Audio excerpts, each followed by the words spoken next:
I am a drag queen. And this is Confessions of a Drag Queen. What others would think it's probably putting on a dress and a wig, but Drag is an art form that actually portrays who you really are inside. Eugene is one of the few who has opened up his own platform to explore and share his vision of entertainment.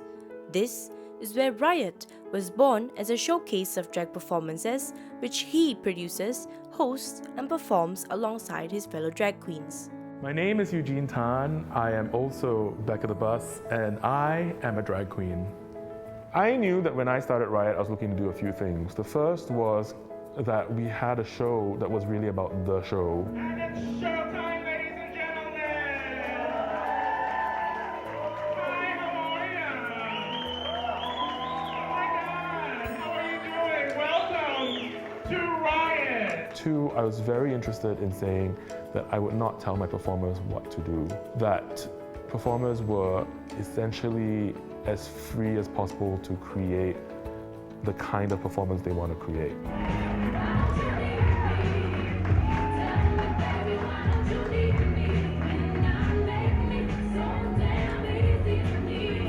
Three, I was very interested in performers becoming stars in their own right. And that means that people know their names, that means people know what they're about, that their personas develop. As the founder of Riot, Eugene has a firm belief that each drag queen should be able to express their individuality and bring out their inner confidence. This is his niche. I realized I was 37 last year, my face will eventually collapse. You know, I'm at the point now where it's like if I don't do it now, it won't happen. The way I approach drag in Singapore is different than a lot of other performers in Singapore. I wasn't really going to get booked in a lot of places because it's hard to fit me into a show. I figured I would produce my own. Living in a society where expressions are limitless, it is inevitable that such negative judgments are bound to happen. I really don't know how people see me or how people perceive me. Quite frankly, I kind of don't really give a shit. I don't really care that somebody is disgusted by my existence. When people come together because they enjoy what they're doing, that's powerful. So for me, if I can make performance in which people enjoy themselves, that's really cool. If that enjoyment can be used as a way to organize people, that's even cooler. In that sense, I think that there's something very powerful about this idea that if you know that you're going to get what you want, if you know that you're going to find whatever it is that you find pleasurable, that you will just go to something. Unlike Eugene, there are many people who are unable to attain their dream jobs but conform to societal beliefs and climb the corporate ladder. Our next case study will share the few benefits of being a drag queen. Hi everyone, my name is Chris Lim in the day and Sammy Chen at night. I am a drag queen.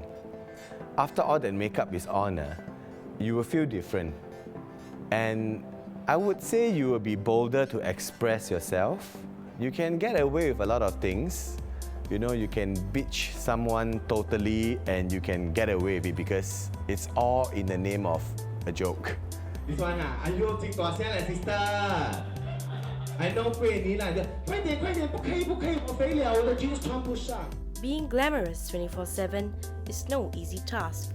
It requires hard work, time and skills in order to maintain that level of perfection.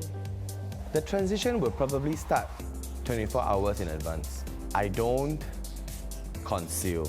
I use my own eyebrow because I don't like that permanent surprise look. You know, if you conceal, you have to draw your eyebrow higher and you will always be looking like, why are you so shocked, you know? Apart from the effort that needs to be put into this transformation, drag queens have to make certain sacrifices in order to meet the requirements of this dream job, whether they like it or not. I remember having to entertain at a club during the passing of my late father. I had to stay awake at the funeral for like 3 days. 3 days in a row. After I sent him off for cremation on a Saturday, I didn't sleep for 3 days, and the next day, Sunday, I have a show. I just lost my father, and I still had to pretend to be happy, and I had to crack jokes to entertain people. I shouldn't, and I cannot have any emotions. Nobody would want to watch a sad show. Everyone comes to be entertained. So you can't put up a show with a sad face and it's like, oh, I lost my father. So you expect them to do? Take out your bra and then ask them to collect money for you, is it? So there's no way. So you have to be happy. You have to try to make everyone who comes to your show feel entertained and happy, and they leave the club smiling. Being a drag queen is different. When people want you, when people want Sammy Chen, they would want only you. As a freelancer, how much shows you get is how much you earn.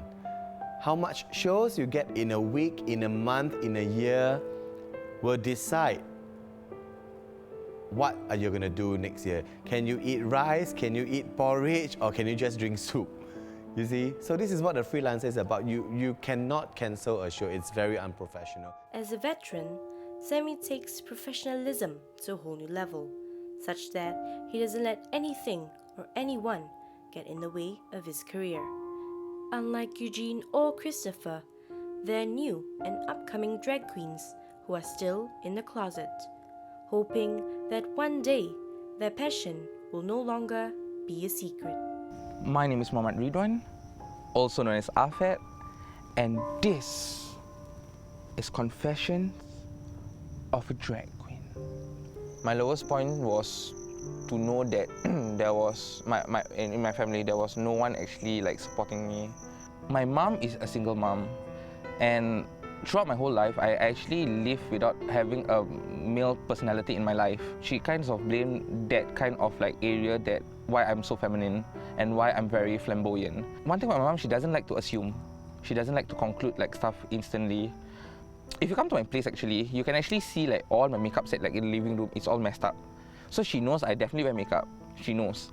But one thing about my mom is she likes to basically live in denial. That could be an option, or maybe she's just waiting for me to tell her at the right time. Being a son, having to hide his true identity from his own mother is the biggest heartbreak one could ever imagine going through. Having no support from one family member is hard enough. In Afet's case, it's two. I actually got to know that my sister also like talked about it. She was still with a group of friends, the hijabis, like her group of hijabi friends that were talking behind my back like about what I'm doing is sinful and all. She was like, sometimes I'm ashamed to have a brother like you. That comment really got me to the heart. Based on flesh and blood, they are still going to be like your family. So it got me really emotional when she said that. But I'm thankful that things come around, tables are turned. She is finally the one that like is supporting me. She's actually one of the pillars of support that I really look up to, that I really will always listen. Fortunately for Afet, his sister was able to have a change in mindset and come around to slowly accepting and supporting her brother, even though their religion and morals go against Afet's passion. There was this mosque that decided to do a petition to go against these rights and to this freedom to love.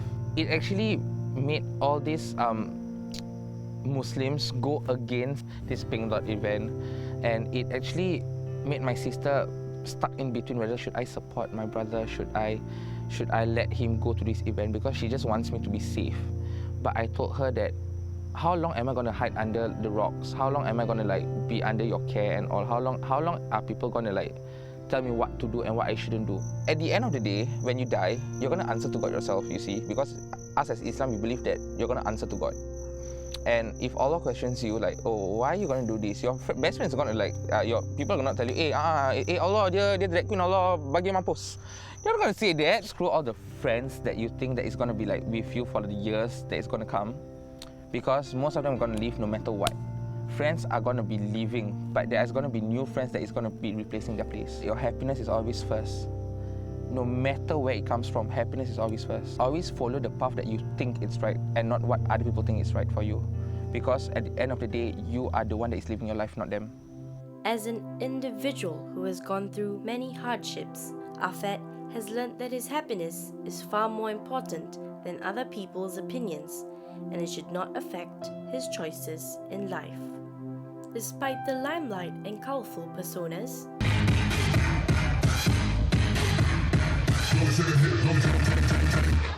drag queens still have many struggles in their lives, and they are not as perfect as they make themselves out to be.